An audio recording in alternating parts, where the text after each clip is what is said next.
खरं तर भारत हा स्वप्न पाहतो आहे 5 ट्रिलियन इकॉनॉमीचा, आणि त्यात महाराष्ट्राचा सहभाग हा 1 ट्रिलियनचा असावा हे सुद्धा स्वप्न आहे.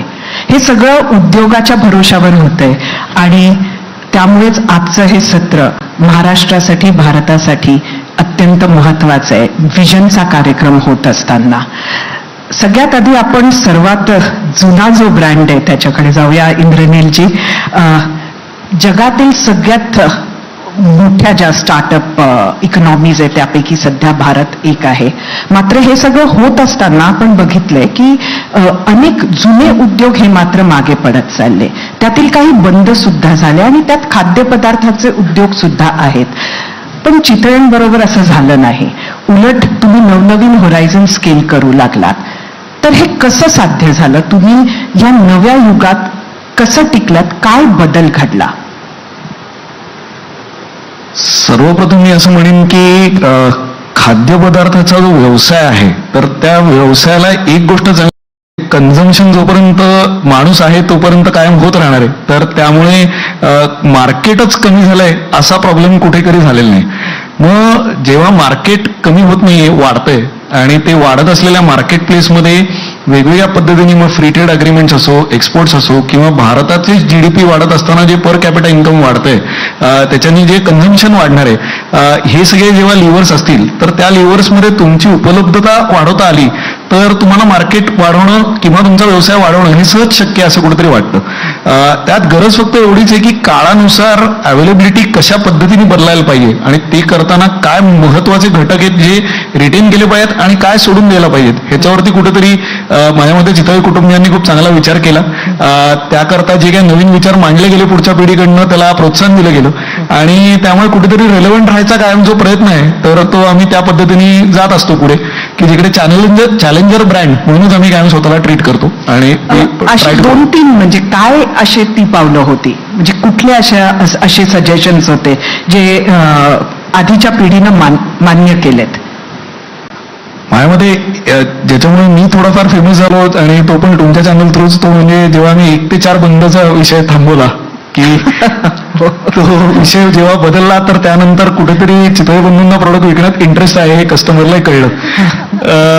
दुसरी गोष्ट अशी होती की हे करत असताना पॅकेजिंग हा खूप एक महत्वाचा घटक ठरला, कारण की तोपर्यंत काय होतं की कस्टमर दुकानात यायचा, त्याला सर्व्हिस केलं जायचं आणि परत पाठवलं जायचं.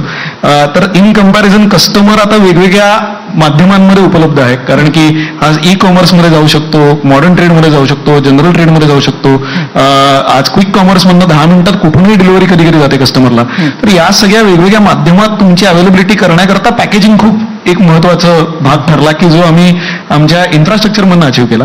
आणि तिसरं मी म्हणेन की कस्टमर जसा अवेअर होत चाललाय आणि जिथे मीडिया चॅनल्स थ्रू सुद्धा भरपूर जास्त सेन्सिटिव्हिटी बेटर फॉर यू किंवा क्वालिटी प्रोडक्ट्स बद्दल केली जाते, तर त्या ह्याच्यातनं चांगल्या क्वालिटीचे पदार्थ देणाऱ्या ब्रँड्स करता ऍक्च्युली जी डिमांड आहे ती वाढत चाललेली आहे. तर त्यामुळे या तिन्ही फॅक्टर्समध्ये कुठेतरी आम्ही स्वतःला अवेलेबल करायचा प्रयत्न करतो आणि त्यातनं हा सक्सेस मिळाला असं मी म्हणेन.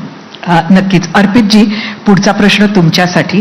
सवेरा फार्मास्युटिकल्सची जी सुरुवात झाली ती मी म्हणेन की भारतात जे इन्स्पेक्टर राज होतं, म्हणजे कोटा, लायसन्स, परमिट राज होतं, त्या काळात झाली आणि त्यानंतर बरंच काही बदललं असं आपल्याला सांगितलं जातं, असं वाटतंही, कारण नावं मोठमोठी आहे. अगदी make in India, skill India, मग ईज ऑफ बिझनेस बद्दल आपण बोलतो, फंड ऑफ फंड आलेला आहे.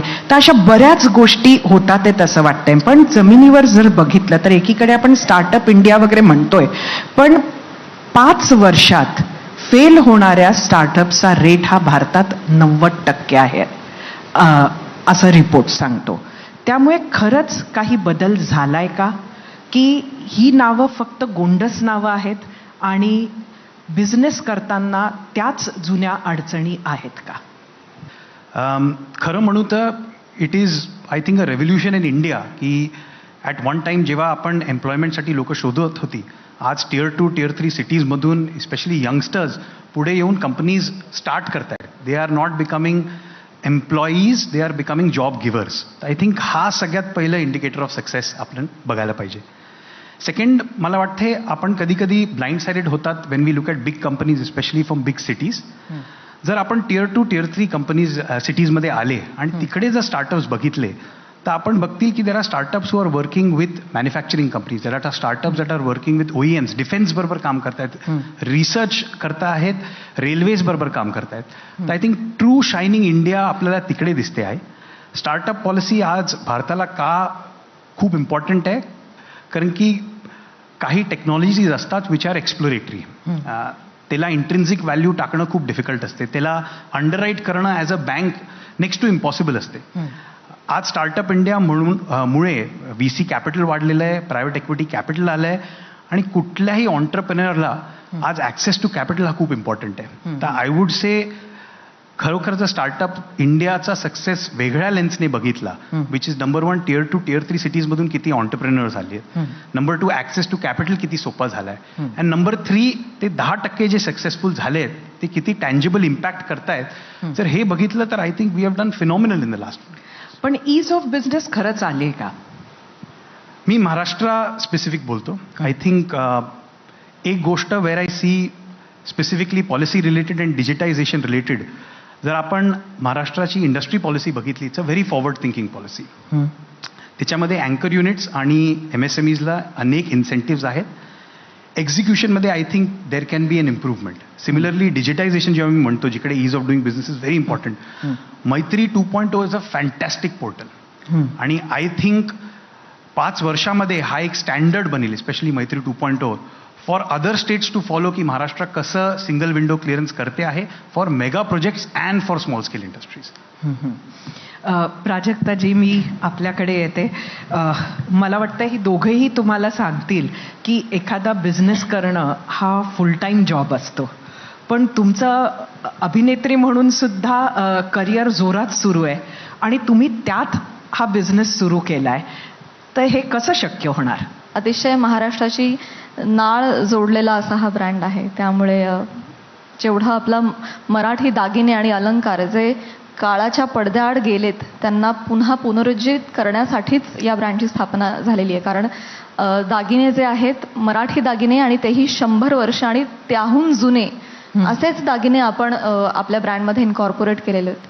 त्यामुळे लोप पावत चाललेले दागिने ज्याची नावही आता लोकांना माहिती नाही किंवा वापरातही नाहीत, असेच दागिने आपण मराठी दागिने आपण या ब्रँडमध्ये सहभागी केलेले आहेत. त्यामुळे येस, पुढे जायचं आहे. आणि मला असं वाटतं की 2-3 गोष्टी कारणीभूत ठरल्या ब्रँड सुरू करण्यासाठी. आणि ऑलरेडी एक चालू असताना, अभिनेत्री म्हणून, अँकर म्हणून प्रवास चालू असताना, ते म्हणजे मला असं वाटतं की एकतर मला असं वाटलं की या क्षेत्रात मी आहे हाच मुळात फॅक्टर. कारण ॲक्टरचं आयुष्य हे इतकं परावलंबी आहे, इतकी फायनान्शियल इन्सिक्युरिटी आहे आणि वाचनामुळे सुद्धा मला हे सतत किंवा इतर गोष्टींबाबत सजग असल्यामुळे की उतरत्या काळामध्ये कलाकारांची अवस्था, त्यांनी फायनान्शियल जे काही मॅनेजमेंट केली नाही, सेव्हिंग्स केल्या नाहीत, मग मध्ये करोना येऊन गेला, सगळी म्हणजे मेडिसिन आधी सुरू झालं, मग हळूहळू सगळ्या खाद्यपदार्थ बंद होऊच शकत नाही, पण कलाकार तो सगळ्यात शेवटचा फॅक्टर आहे. एंटरटेनमेंट सुरू व्हायला सगळ्यात उशीर झाला आणि हेच फॅक्टर्स मला ट्रिगर होत गेले की काहीतरी करायला पाहिजे, ह्याच्यावर जगणं अवघड आहे. आणि ॲट द सेम टाइम वाचनामुळे माझ्या हे वाचनात आलं होतं की वॉरन बफेटचं एक खूप चांगलं कोट आहे की never depend on single income, make investment to start or create second source. तर हे कुठेतरी बॅक ऑफ द माइंड होतं की आपल्याला सगळ्यांसाठी खूप महत्वाचं आहे हे. ऍब्सोल्युटली. आणि मी पुन्हा एकदा म्हणेन, एक कलाकार म्हणून मला हे जास्त जाणवत गेलं आणि स्त्री म्हणून आणखी जास्त ट्रिगर होत गेलं. कारण काय ना, जो तुम्हाला खायला घालतो, जो तुमचा पोशिंदा असतो, तो तुमचं आयुष्य डिक्टेट करतो. मग मला असं वाटलं की आपल्याला जर एक स्वतंत्र व्यक्ती आणि स्वाभिमानी व्यक्ती म्हणून, कलाकार म्हणून पण जगायचं आणि स्त्री म्हणून पण जगायचं, तर फायनान्शियल इंडिपेंडन्सी पाहिजेच पाहिजे. आणि ह्या सगळ्यातून ऑल्सो मी माझ्या शालेय जीवनामध्ये इतक्या लवकर ऐतिहासिक पुस्तकांना हात घातला. म्हणजे बटाट्याची चाळ नंतर डिरेक्टली मी राजश्री वाचलं नासा इनामदारांचं. तर इतका म्हणजे छावा, संभाजी, मग पौराणिक पण बरंच मी वाचलं, भागवत पुराण, युगंधर, ह्या सगळ्या पौराणिक ऐतिहासिक गोष्टींमुळे ना मी इतकी मराठी झाली, इतकी खमकी की आता महाराष्ट्राची माझी नाळ इतकी घट्ट जोडली गेली की ते काहीतरी होतं की ज्या संस्कारांमधून, ज्या परिस्थितीतून आत्ता आपण या स्थितीमध्ये आहोत आणि किती रक्त गाळलं गेले आपल्यासाठी, आपण ह्या स्थितीत असण्यासाठी, तर इतिहासात मी खूप रमते आणि खूप रिलेट करते. त्याचा सुद्धा खूप परिणाम माझ्या मनावर आहे आणि ह्या सगळ्या डिसिजनवर आहे. मला असं वाटतं की एक निर्णय होण्यासाठी अनेक गोष्टी त्यासाठी कारणीभूत ठरतात. तर हे 2-4 महत्त्वाच्या गोष्टी होत्या ज्यांनी मला इथंपर्यंत आणलं, की एक तर बिझनेस असला पाहिजे, सेकंड इन्कम सोर्स असला पाहिजे बाई म्हणून, कलाकार म्हणून, आणि त्यात दागिने का तर ते माझ्या प्रोफेशनशी सुसंगत पण आहे, आणि त्या पलीकडे जाऊन जे काळाच्या पडद्यात चाललेत ना ते तू आणले पाहिजे. जसं माझ्या भावाच्या लग्नामध्ये, चुलत भावाचं लग्न होतं आणि मला अगदी ऑथेंटिक मराठी दागिना हवा होता, पण मला तो कुठेच मिळाला नाही इमिटेशन फॉर्ममध्ये. कारण आपले सगळे मराठी दागिने हे हातावर घडवले जातात, तर कुठलेच मशीन मेड नाहीये. सो जे बनलं जातं ते फक्त सोन्यात बनलं जातं, आणि आता सोन्यात दागिने आपण फक्त लॉकरमध्ये ठेवण्यासाठीच बनवतो बहुतांश, तर कोणी बनवतच नाहीये, तर कारागीरच मिळत नव्हते. सो इमिटेशनमध्ये बनवतच नाहीयेत लोक, तर कसं मिळणार? मग मला हे जाणवलं की ही गॅप आहे. अशी कुठली 100 वर्ष आधीची दागिने आहेत? आम्हालाही काही नावं सांगा, मला वाटतं लोकांना ऐकायला आवडतील, जी आज फारशी बघायला मिळत नाहीत. हां. बघा, एक वज्रटीक नावाचा एक अलंकार आहे जो कोल्हापूरची महालक्ष्मी तिच्या गळ्यामध्ये आहे. त्यानंतर पुतळी हार जो तुळजाभवानीच्या गळ्यामध्ये आहे. त्यानंतर एकदाणी बोरमाळ हे तुम्हाला माहिती आहे, परंतु चंद्रहार एक आहे, चपला हार आहे जो पण कुठे मिळत नाही. त्यानंतर मोहनमाळ, बकुळी हार, वज्रटीक सांगितलं, बेलपान टीक आहे, जोंधळे मणिगुंड आहे.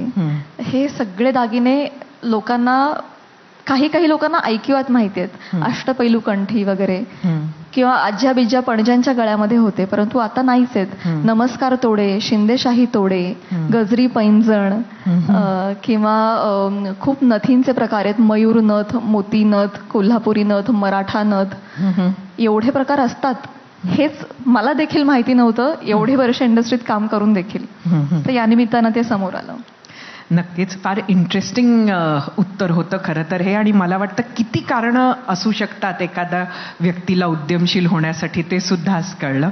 इंद्रनीलजी, तुमच्याबद्दल असं खास सांगितलं जातं की चितळे बंधूंना जी तुम्ही टेक्नॉलॉजी ड्रिव्हन केलं, तर मला नेहमी हे कुतूहल वाटतं की आमची जी आवडती बाकरवडी आहे किंवा लक्ष्मीनारायण चिवडा आहे, त्याला टेक्नॉलॉजीनं कसं बदलवलं?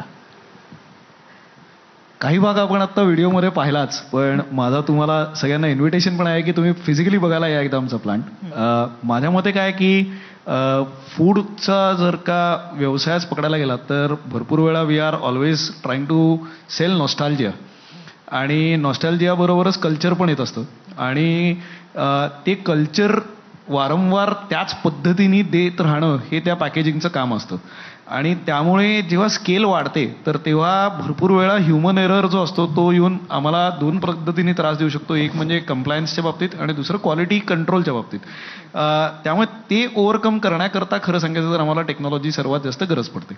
सो पूर्वी काय होतं की आचारी होते, आचारी ट्रेन व्हायचे, आचारी महाराष्ट्रातलेच भरपूर आचारी होते, बाहेरनं वेगवेगळ्या राज्यांमधनं तेवढे आचारी आणायला लागायचे पण नाहीत की जे सगळे हे करायचे, पण त्यांची ती पाककृती जी होती तर ती स्टँडर्डाइज एका पॉईंटच्या पलीकडे नव्हती, आणि त्यामुळे आम्हाला स्केल करण्याकरता खूप लिमिटेशन्स येत होती. आणि ट्रेडिशनल मिठाई पर्टिक्युलरली जर बघायला गेलं की जिकडे काय काजू कतली असेल, आंबा बर्फी असेल, गुलाबजाम असेल, की हे सगळे पदार्थ आज मे बी 35 देशांमध्ये आम्ही विकतो. तर प्रत्येक ठिकाणी ते सेल होताना सेम लागायचं असेल तर त्याच्याकरता जी काही यंत्रणा लागते त्याच्याकरता टेक्नॉलॉजी वापरायला लागली, आणि त्याच्यात स्टँडर्डायझेशन हे सर्वात महत्त्वाचं घटक आलं. कारण की रेसिपी सोर्सिंग आणि त्याकरता रॉ मटेरियलचंच बॅकवर्ड इंटिग्रेशन जे लागतं, की जिकडे आम्ही बाकरवडी करता लागणारी मिरची ही सुद्धा कॉन्ट्रॅक्ट फार्मिंगनी एकाच ब्रीडची उगवतो, की ज्याच्यामुळे कायम आउटपुट जे येतं ते स्टँडर्डाइज येतं. तर त्यामुळे असं पूर्ण ती चेन लावायचं जे काम होतं ते करायला कुठेतरी मला कॉन्ट्रीब्युट करता आलं, आणि आय थिंक ते केल्यामुळे स्केल अप जरी झालं तरी कस्टमर एक्सपिरियन्समध्ये बदल नाही झाला, आणि म्हणून मग त्याचं सक्सेस चांगलं झालं असं मी म्हणेन. इतक्यातच तुमचा जो व्हिजन पार्क इनॉग्रेट झाला, मला वाटतं ते नाव सुद्धा बरंच काही सांगून जातं. एक कुतूहल आहे की असे किती स्वयंपाकी काम करतात? सगळं मिळून साधारण एक आता 700-750 लोक तिकडे आहेत की जी आत्ता काम करतायत आणि त्या नवीन प्रोजेक्टमध्ये माझ्यामध्ये पुढच्या 2 वर्षात आम्ही एक 2000 लोकांपर्यंत जाऊ. पण कसं आहे की आता आम्ही ते आचारी किंवा हलवाई या माइंडसेट मधनं ऑपरेटर मोडला आलेलो आहोत की जिकडे मशीन्सना कसं कंट्रोलमध्ये ठेवायचं आणि कशा पद्धतीने ते आउटपुट काढून घ्यायचं ह्याच्यावरती नियंत्रण ठेवायचं काम ही लोक जास्त करत असतात.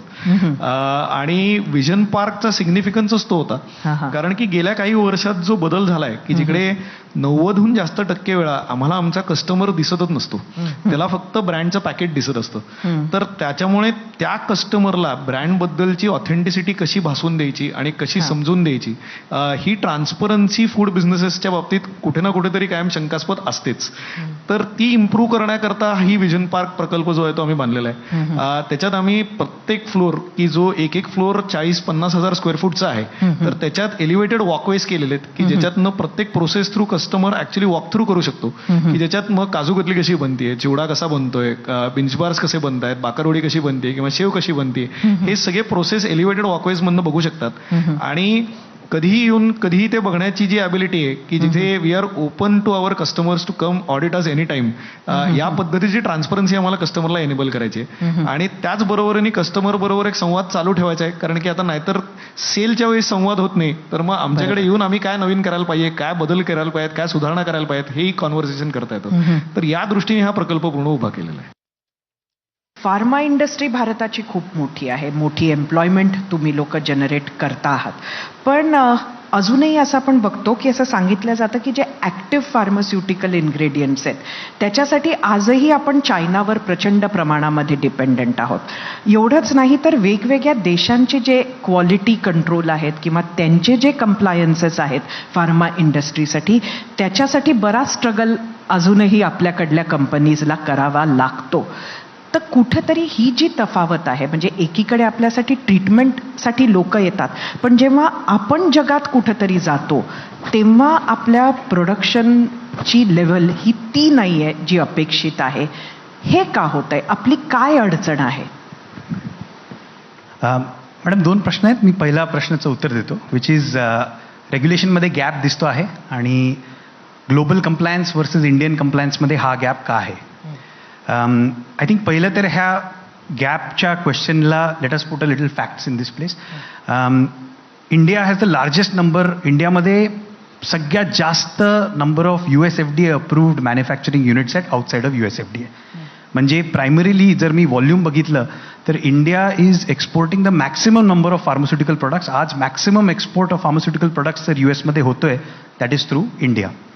तर ऑब्व्हियसली नंबर वाढेल तर क्वालिटी कंप्लेंट्स पण डेफिनेटली वाढतील. That is just a matter of ratio. Percentage wise बघितलं we are probably lower than some of the other countries. Second, हा गॅप का आहे? फंडामेंटली USFDAचे नॉर्म्स, EUचे नॉर्म्स, इंडियन रेग्युलेशनच्या नॉर्म्समध्ये there is a gap.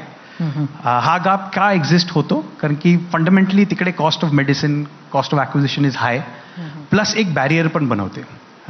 whether they are an artificial barrier or whether it is a logical barrier, it is up to a scientific body to debate. पण ह्या कॉस्ट बॅरियरमुळे आणि मार्केट ॲक्सेस बॅरियरमुळे हा gap आहे.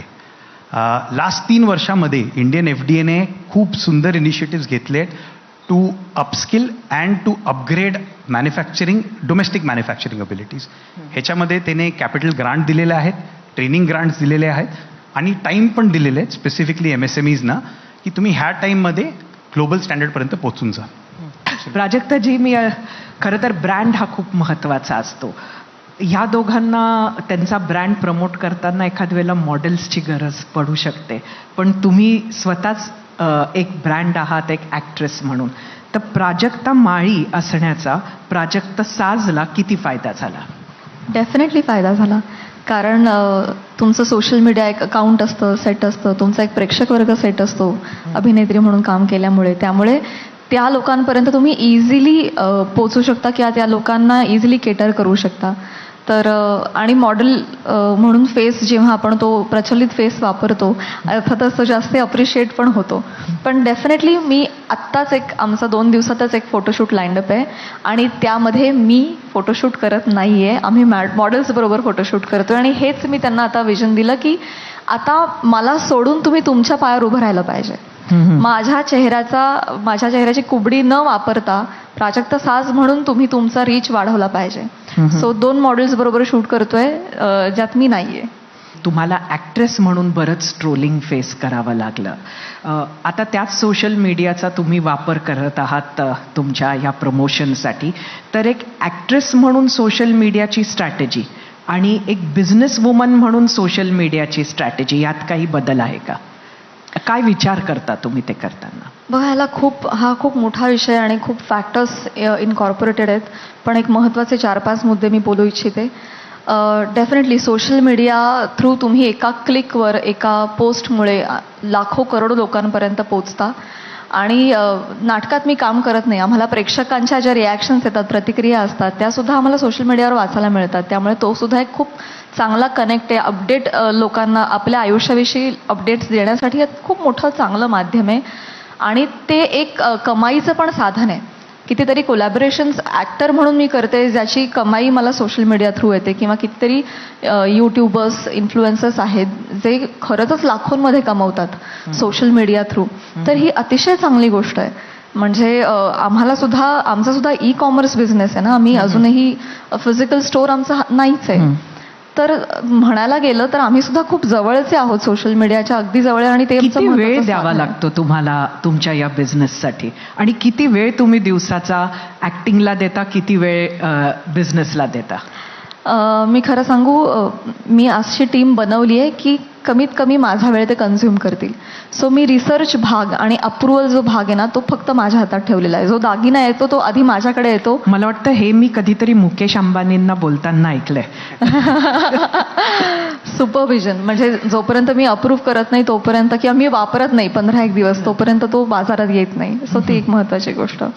रणीलजी, एकेकाळी असं सांगितलं जायचं की क्वीन व्हिक्टोरियाला भारतीय करीज खूप आवडायच्या आणि क्वीन इलिझाबेथनं खास कोरोनेशन चिकन बनवून घेतलं, जी भारतीय चिकनवर आधारित होते. आता 35च्या अधिक देशात आपल्या बाकरवड्या, करंजा, लक्ष्मीनारायण चिवडा वगैरे जातोय. तर तिथे जे ग्राहक आहेत ते सगळे भारतीय मूळचे ग्राहक आहेत की नवनवीन लोक सुद्धा आता हे पदार्थ टेस्ट करतात आहेत? सो म्हणजे मी म्हणतो तसं आत्ताच नुकतं मी म्हटलं की फूडमध्ये एक सॉफ्ट पॉवर आहे आपलं कल्चर एक्सपोर्ट करण्याची. तर त्यामुळे आम्ही कायमच आमचं पॅकेजिंग, आमचं कम्युनिकेशन सुद्धा या पद्धतीने करत असतो की जिकडे फक्त भारतीय संस्कृतीचाच बायर नाही तर इतर देशांमध्ये तिथला नेटिव्ह बायर सुद्धा आम्हाला मिळाला पाहिजे. आणि त्या पद्धतीने आमची स्ट्रॅटेजी ऑफ सेल्स पण आहे की जिकडे आज वेगवेगळ्या सुपर मार्केट्समध्ये परदेशात सुद्धा आम्ही उपलब्ध असतो की जिकडे बरेचदा कस्टमर हा नॉन इंडियन डायस्पोराचा येतो. तर तसे बरेच किस्से आहेत. म्हणजे एक चांगला किस्सा जो मला माहिती आहे, व्हेरीफाईड आहे म्हणून मी सांगू शकतो की जिथे अबुधाबीचे जे किंग आहेत, क्राऊन किंग, नॉट प्रिन्स, तर त्यांना आमचा जो चिवडा आणि बाकरवडी आहे तो खूप आवडतो. आणि तिथली एक मोठी सुपर मार्केट चेन आहे की ज्याचे one of the owners is from Pune, किंवा तो शिकलेला होता. तो त्यांना देतो आणि भरपूर वेळ आहे म्हणून त्या दृष्टीने मला माहिती आहे की त्यांना ते प्रेझेंट केलं जातं आणि त्यांना आवडतं. तर I think I am sure नक्कीच अशा पद्धतीने वेगवेगळी लोक ते खात असतील आणि नक्कीच त्यांना आवडत पण असेल असं मला वाटतं. एक मोठा प्रश्न देशाच्या समोर आहे तो म्हणजे टेक्नॉलॉजी आणि खास एआयचा शिरकाव.